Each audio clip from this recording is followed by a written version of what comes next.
ছোট্ট একটা মফস্বল শহরে এক কিশোর বসবাস করত। বয়স কম, কিন্তু অলসতা তার রক্তে মিশে গেছে। কাজ তো সে করতেই চায়, কিন্তু কি এক অদ্ভুত অভ্যেস, আজ না কাল করব, সব কিছুই পরে করব, এইভাবেই দিনগুলো চলে যায়।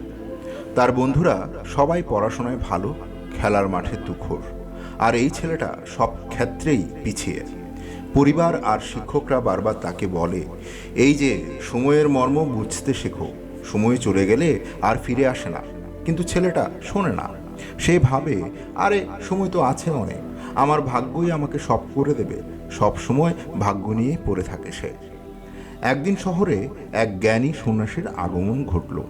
তার প্রজ্ঞা আর জ্ঞান নিয়ে অনেক কথা ছড়িয়েছিল চারদিকে। শহরের অনেকে তার সঙ্গে দেখা করতে চায়, তার থেকে কিছু শিখতে চায়। ছেলেটাও ঠিক করলো, যাই, দেখা করি। যদি কোনো উপায় পেয়ে যায়, একটা কিছু পাথর টাথর পেলে তো ভাগ্যের জোরে বন্ধুদের চেয়ে সবার উপরে উঠে যেতে পারে। ছেলেটা সন্ন্যাসীর আস্তানায় গিয়ে দাঁড়ালো, অপেক্ষা করতে থাকলো। অনেক অপেক্ষার পর যখন তার ডাক এলো, সে মাথা নিচু করে বলল, সন্ন্যাসী বাবা, দয়া করে আমাকে সাহায্য করুন। আমি জীবনে ব্যর্থ, আমি জীবনে কিছুই করতে পারছি না। বন্ধুরা, সহপাঠীরা সবাই সব ক্ষেত্রেই আমাকে পেছনে ফেলে দিয়েছে। আমি তাদের চেয়ে শ্রেষ্ঠ হতে চাই, বড় হতে চাই। কিভাবে তা সম্ভব একটু বলুন। যদি পাথর টাথর থাকে তাহলে সেটা আমাকে দিন। সন্ন্যাসী একটু হাসলেন, ছেলেটার দিকে গভীর চোখে তাকিয়ে বললেন, বাছা, তুমি কষ্ট পাচ্ছ কারণ তুমি সময়ের মর্ম বুঝতে পারো না। তুমি সব কিছুই ফেলে রাখো, আর সেই ফেলে রাখা সময়গুলো কখনোই ফিরে আসে না। শোনো, আমি তোমাকে একটা গল্প বলি, সেই গল্পের মধ্যেই তোমার সমস্যার সমাধান লুকিয়ে আছে। ছেলেটা উৎসুক হয়ে মাথা নাড়ল। সন্ন্যাসী শুরু করলেন তার গল্প। অনেক অনেক দিন আগের কথা। এক দেশে এক রাজা ছিলেন। রাজা যেমন ছিলেন সৎ, তেমনি ছিলেন দানশীল এবং উদার। তিনি তার প্রজাদের খুবই ভালোবাসতেন, সবসময় তাদের সাহায্য করতেন। একদিন তার দেখা হলো এক পুরনো সহপাঠীর সঙ্গে, যিনি রাজার সাথে ছোটবেলায় স্কুলে একসাথে পড়াশোনা করত। কিন্তু সেই সহপাঠী খুবই অলস আর দরিদ্র ছিল। তার কোনো কাজ নেই, অর্থ নেই, সম্মানও নেই।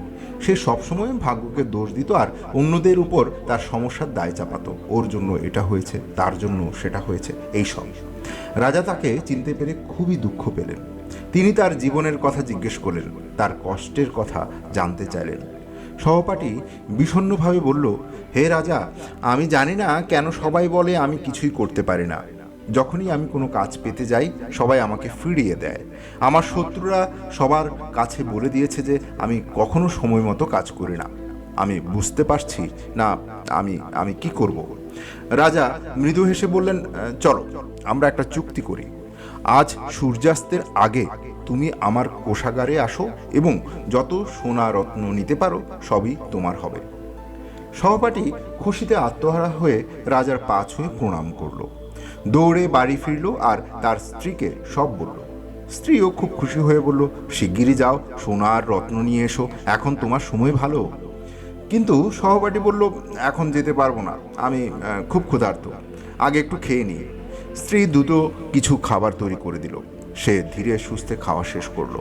ভাবলো, সময় তো অনেক আছে, সেই তো বিকালে, এখন মাত্র 12টা, 12:30 বাজে, কোষাগারে পরে গেলেও চলবে। খাওয়ার পর ঘুম পেয়ে গেল ছেলেটার। ভাবলো, একটু ঘুমুই, ঘুম থেকে উঠে কোষাগারে যাবো না। সেই বিছানায় শুয়ে চোখ বন্ধ করলো। ভাবলো, একটু ঘুমালে কি হয়, কিন্তু ঘুমিয়ে পড়লো পুরো 2 ঘন্টা। জেগে উঠে দেখলো বিকেল হয়ে গেছে। তাড়াহুড়ো করে কয়েকটা ব্যাগ নিল এবং রাজপ্রাসাদের কোষাগারের দিকে রওনা দিল। পথে সূর্যের আলো তীব্র হয়ে উঠল। শেষ বিকেলের সূর্য প্রচণ্ড তীব্র হয়, গরম লাগতে শুরু করলো। ভাবলো, একটু গাছের নিচে বিশ্রাম নিই, তারপর যাব। গাছের নিচে বসা মাত্রই হালকা বাতাস বইতে লাগলো। আবহাওয়া মনোরম হয়ে উঠল আর সে আবার ঘুমিয়ে পড়ল। লিলুয়া বাতাসের ঘুম, মারাত্মক ঘুম। এবার ঘুম থেকে জেগে দেখলো সন্ধ্যা প্রায় ঘনিয়ে এসেছে, সূর্য ডোবার উপক্রম প্রায়। সে তাড়াহুড়ো করে দৌড় দিল রাজপ্রাসাদের দিকে। কিন্তু যখন সে পৌঁছালো, সূর্য অস্ত গেছে, প্রাসাদের দরজা বন্ধ হয়ে গেছে। হতাশ হয়ে দাঁড়িয়ে রইল। ভাবলো, এই সুযোগ আমি হারালাম। শুধু সময়ের মূল্য দিইনি বলে? সন্ন্যাসী গল্প শেষ করে ছেলেটার দিকে তাকালেন। ছেলেটা নির্বাক হয়ে রইল। নিজের ভুল বুঝতে পেরে লজ্জিত হলো। সে সন্ন্যাসীকে ধন্যবাদ জানিয়ে প্রতিজ্ঞা করলো আর কখনো সময় নষ্ট করবে না। সে বাড়ি ফিরে গিয়ে কঠোর পরিশ্রম শুরু করলো, অলসতা ত্যাগ করলো। দেখতে দেখতে দিন চলে যায়, সে সফল হয়ে উঠল। তার বন্ধুরা আর পরিবারও তাকে বেশি সম্মান করতে শুরু করলো। আমাদের জীবনেও সময় সোনা আর ধনরত্নের মতো। জীবনের সময় সীমিত, তাই আমাদের উচিত সেটাকে সঠিকভাবে এবং কার্যকরভাবে ব্যবহার করা। যা গুরুত্বপূর্ণ নয় তা নিয়ে সময় নষ্ট না করে যা গুরুত্বপূর্ণ সেটাতে মনোনিবেশ করা উচিত। কাজ ফেলে রাখা কখনোই উচিত নয়। সময় মতো করা উচিত, মানসম্মতভাবে করা উচিত। এবং একটি বিখ্যাত কথা আছে যেটা আপনাদের শোনাতে চাই, যদি তুমি সময়ের মূল্য দাও, সময়ও তোমার মূল্য দেবে। কিন্তু যদি তুমি সময় নষ্ট করো, সময় তোমার জীবন নষ্ট করবে। একজন ভ্রমণকারীর কাছ থেকে 1 মিনিটের মূল্য শেখো, যে 1 মিনিট দেরিতে ট্রেন মিস করেছে।